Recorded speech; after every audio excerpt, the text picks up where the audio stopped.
Dans 1 Samuel chapitre 28, versets 8 à 10, on vous dit ici, parce que c'était aussi l'époque où le roi Saül, vu qu'il avait beaucoup d'ennemis, il avait beaucoup d'ennemis qui voulaient le faire taire, en gros, qui voulaient à tout prix l'envoyer dans l'au-delà, qui voulaient le faire rompre le lien avec le visible.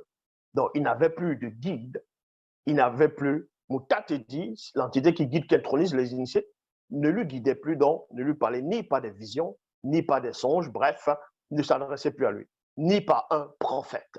Parce qu'en ce moment, le prophète qui le guidait, c'était Dina. Mais Dina n'était plus là, Dina avait quitté le visible déjà.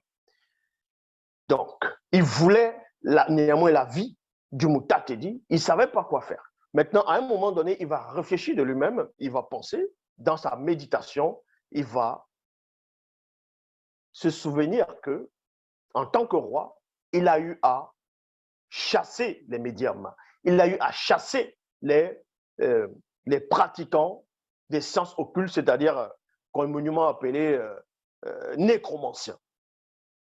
Et il savait aussi néanmoins que les nécromanciens, selon lui, pouvaient pénétrer, entrer, être en contact avec les esprits. Vous voyez? Les esprits qui sont dans le monde des esprits. En cela, il va appeler quelques hommes de confiance. Il va dire, bon, allez me chercher une femme qui invoque des morts, parce que lui, il a envie d'entrer en contact avec l'esprit de Dina.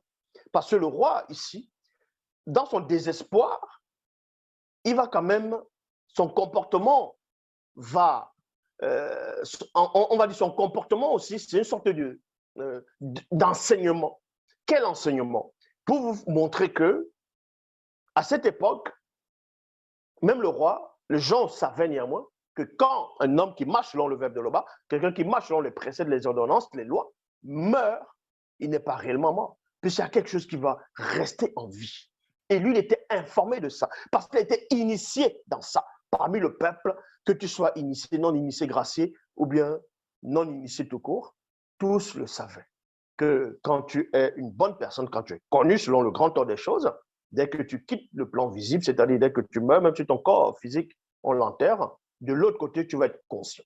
Et ça, il le savait. Et que non seulement tu peux être conscient, mais tu peux encore agir dans le plan visible par l'intermédiaire de certaines personnes. Ça, il était informé de cela.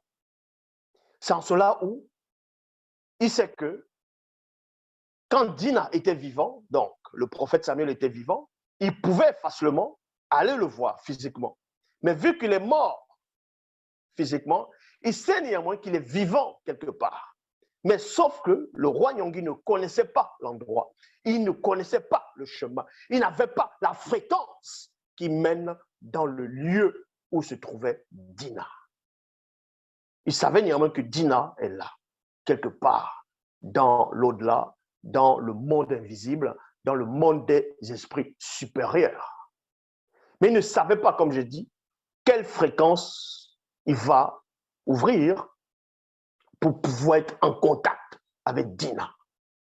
C'est en cela où il va aller voir une nécromancienne